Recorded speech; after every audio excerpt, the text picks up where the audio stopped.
Hi children, wishing you a fine day. Today I am going to revise the poem The Stolen Boat. So be ready take your guide and be ready for the class. Answer briefly the following questions. Who does her in the first line refer to?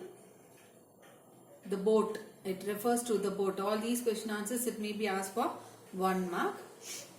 So it refers to the boat that the poet found one summer evening. Where was the boat moored? Moored means it was tied or tethered. The boat was moored to a willow tree. It was tied to a willow tree, or it was tethered to a willow tree. What does home in line 3 refer to? Home refers to the place where the boat was usually moored, that is to the rocky quay. The place which is the place, it is the rocky quay where the boat was usually moored or tied. What does her in line 4 refer to? Again, her, it refers to the boat. Why does the poet use words like home and her while talking about the inanimate boat? Because it is personification.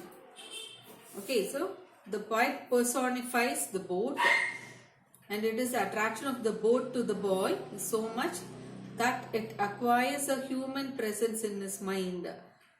It is so attached to it, he is attached to it and looks at it as a human being and as his friend. What stealthy act does the boy commit? The boy takes away the boat without the permission of the owner. He steps into the boat and stealthily pushes it from the shore and goes for a ride without the permission of the owner. So that is the stealthy act. Without the permission of the owner, he takes the boat and pushes from the shore and he goes for a ride. What sound is captured in line 6 and 7? It is absolutely silent there, and the sound made by the boat, that is the mountain echoes of the sound and the oars splashing in the water, is echoed. What visual picture is created in lines 8 to 10? The picture of small ripples caused in the water by the moving oars, and they are fading away to leave only a long stretch of reflected moonlight in the water. That is the boat. When the boat is moving, it made small circles of water gleaming idly without any purpose under the light of the moon, till all the circles of the water, it mixed up and became a single track of glittering light. You can learn what is given in your guide. What does they in line 10 refer to? They refers to the small ripples. Ripples means circles in the water which is created by the boat while moving. How many peaks are mentioned in the poem? Which one is bigger? 2 peaks are mentioned in the poem.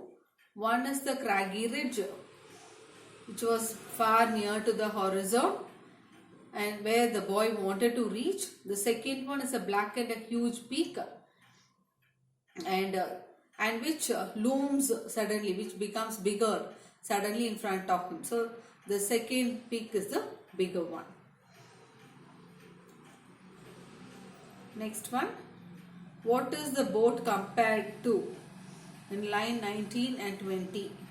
The boat is compared to a swan gliding smoothly in the water. It is compared to the boat is compared to a swan, which is gliding smoothly with its graceful movement. And the purpose of comparison is to highlight the graceful movement of the boat. 4 options are given. The third one, C, to highlight the graceful movement of the boat. In the expression troubled pleasure, what pleasurable experience of the narrator does pleasure refer to? That is taking the boat and going for a ride all the way by himself. He takes the boat and he goes for a ride. So that is the pleasure. The experience of rowing a boat is a pleasure referred, and he likes riding the boat and he treated it as his friend, and all by himself he goes for a ride. So that is a pleasure there. The narrator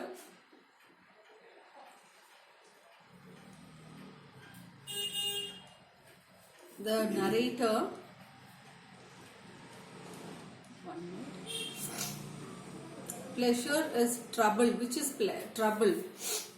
His conscience pricks him on his stealthy act. So that is the trouble. Next one, question number 13. A is draw a picture, so that is, you need not do that. Next one, pick out the details of the peak that appears fearful to the, that is the second peak mentioned. So pick out the details of the peak that appears fearful to the boy. Rising from behind the craggy ridge. So the first peak is the craggy ridge. So this is behind that one. So all of a sudden, and how does it look? It looks very like black and huge in size, and he felt that it went on growing in size till it towered, till it was between, it grew like a tower, and it was between the boy and the stars. Seemed to be coming after the boy with a measured step, and he felt that it was following him with long steps. So these are the details of the peak that appear. So this is why the boy is frightened.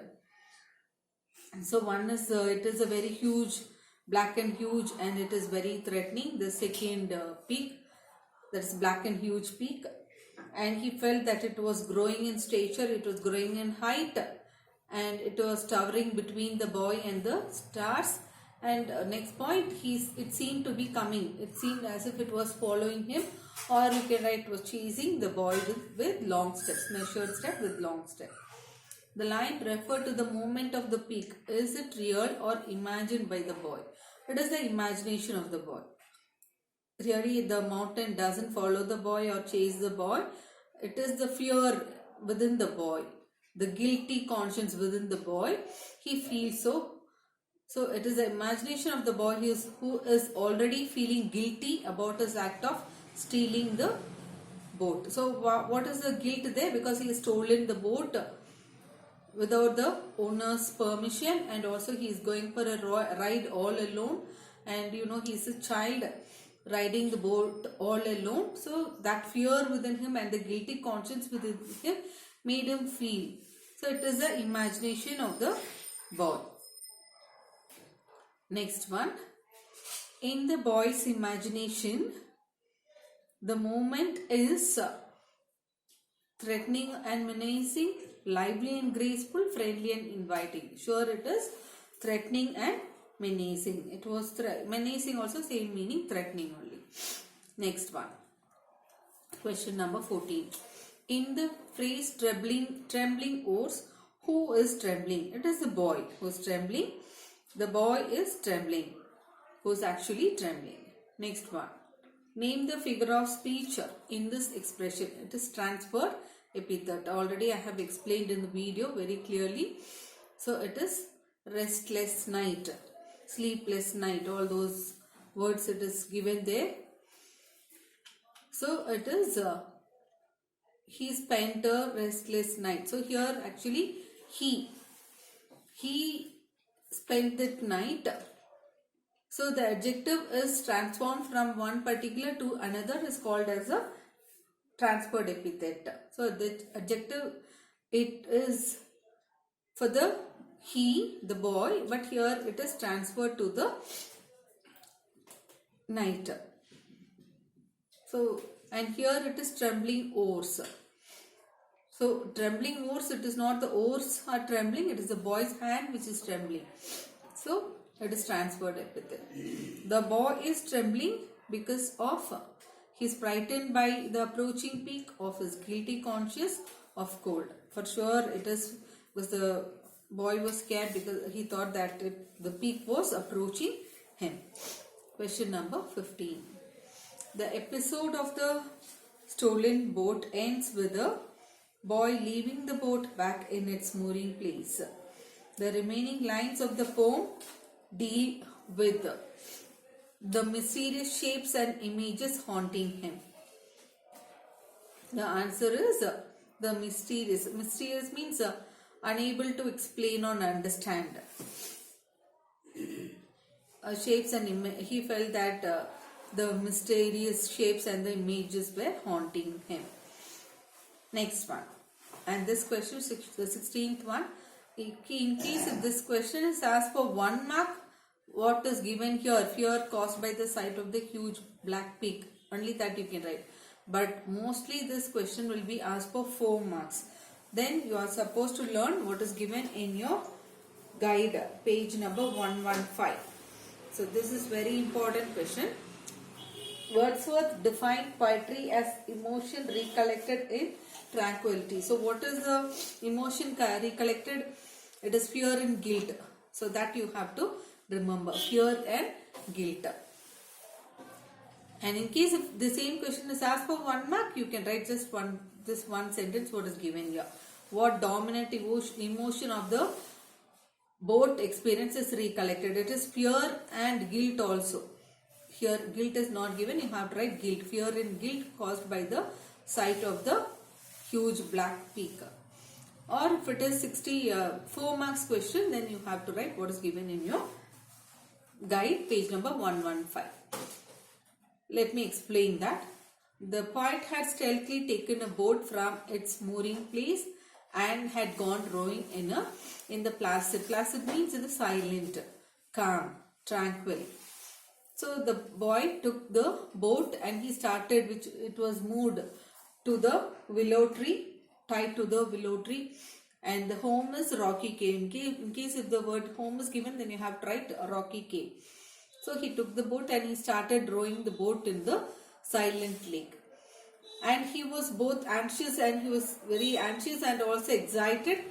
Anxious is because he has taken the boat without the permission of the owner. So it is an act of stealth. And excited because he loves rowing boat. So he was very much excited. Troubled pleasure already you have seen. So he was both anxious and excited. So anxious because he has taken the boat without the owner's permission, and excited because he was rowing the boat. But the inherent guilt inside him, but still the guilt within him made the nature look very menacing. So the guilt and the fear which was within him made the nature look menacing, threatening, and the mountain, and he felt so first his aim was the craggy ridge. So he started rowing the boat, and as he went closer to the craggy ridge, he saw that the other behind another mountain was growing larger and larger. He felt so. It did not happen so, but he felt so. Why he felt? Because of the inner guilt within him. So he felt that the mountain which loomed, which became larger and larger before him and looked large, and he felt that the mountain was following him. So he was very scared, and he immediately returned the boat, and he came fast to the place from where he untied the boat. He tied the boat back there, and he went his home back. And even after many days, this incident haunted by the mysterious shapes and the images. So even after that, even during the sleep, when he was asleep and awake, he had, even in the night, he had dreams about the mighty ships and the mountains and all those mysterious shapes, and he forgot about all the pleasure and the things which is found in the nature, the sky, seas and trees and the green fields, all that he forgot about. He did not get those images and all. He got only the images of the ship and the mountains and all. So the dominant emotion of the boat experience recollected by the poet is fear and guilt. So the predominant emotion of the boat experience, what the poet recollected is just only the fear and guilt. So coming to the next one. Many days after the stolen boat experience, the narrator was haunted by a mysterious presence within him. Pick out details of this mysterious presence from lines 37 to 44. So many days after the stolen boat experience, the narrator was haunted by mysterious presence within him. So that we have seen the last one. So what is that mysterious presence? So he forgot about the familiar shapes and the pleasant images. I have already told you, he forgot about all the trees and sky and sea and the green fields, meadows, all that he forgot. Only what he was reminded of, he was haunted by the huge and the mighty forms that do not live like living men. Okay, they are not like living people, living human beings, but he felt that those were like living and they were chasing or following him. But they were troubling his mind continuously like living beings, both when he was asleep or even when he was awake. So these forms moved slowly through his mind by day and troubled him even in his dreams. Close study. She was an elfin pinnace. So what does she refer to? She refers to the stolen boat. And what is the figure of speech used here? The figure of speech used here is personification. And already I have told you, if it is she wasn't, the whole sentence is given, then it is personification. And what is the meaning of elfin? Elfin means fairy-like. And only if that particular elfin pinnace figure of speech is metaphor. And then what quality in the movement of the boat is highlighted in the comparison? The smooth and the pleasant, light and graceful movement of the boat is highlighted here. Next one. With trembling oars I turned and through the silent water stole my way back to the covert of the willow tree. Covert means hidden place. And here what is the figure of speech? Trembling oars, already I have told you, it is transfer epithet. And what made the boy tremble? He felt that the huge and the black peak, it started following him with long steps. So that is the menacing mountain. Menacing, in your guide it is given, the menacing mountain means that threatening mountain which he felt that was looming large and it was dark above him and it was towering between him and the stars, made him tremble. Next one. What does the boy want to do with the boat? So the boy, he was scared. The boy wanted to take the boat to a craggy ridge. Actually, the boy's intention was to go for a ride to the craggy ridge. But here the boy in your guide what is given? Scared of the menacing mountain which loomed and towered over him, he wanted to escape and leave the boat back at the cave from where he had taken it stealthily. You can go with this answer, don't go with the answer what is given there in the video. You can go with so he was scared of the menacing mountain which was looming large, growing bigger and bigger, and he wanted to escape from that. He felt that it was towering between him and the stars, and so he wanted to escape. He turned back and he returned to the place from where he took the boat. He tied the boat there and he moved home. Next one is paragraph writing.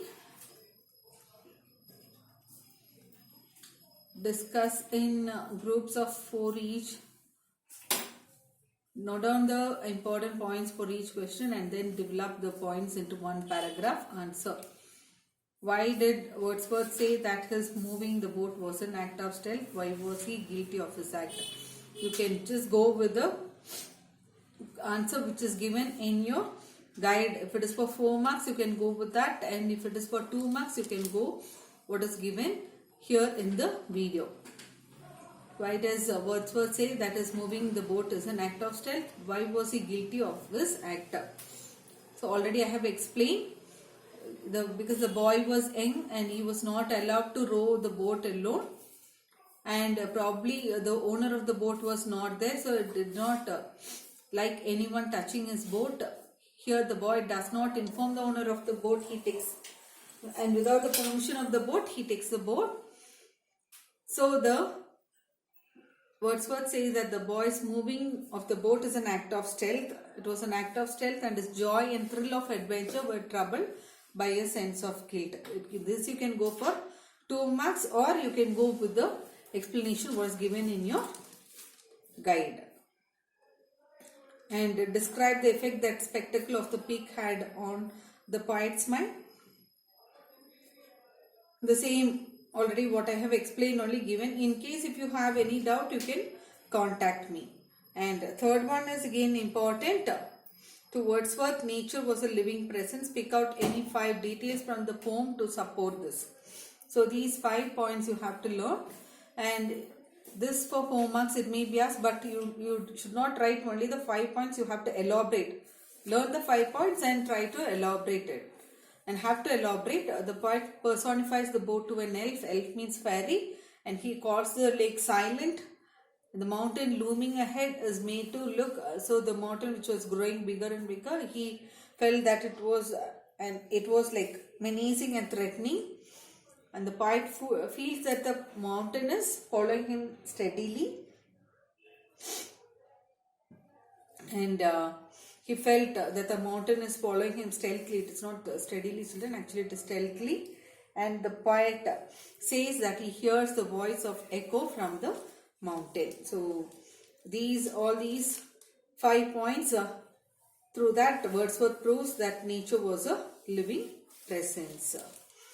Okay, with this let me wind up the revision class. Go through both what is given in the video and also what is given in your guide also. If any doubt, you can contact me immediately. So here the summary, go through the summary. If any doubt, contact me, or you can go through the summary what is given there in your guide also. The same whatever I have explained, only it's given both. If you have any doubt, please contact me. Okay, thank you children, thank you.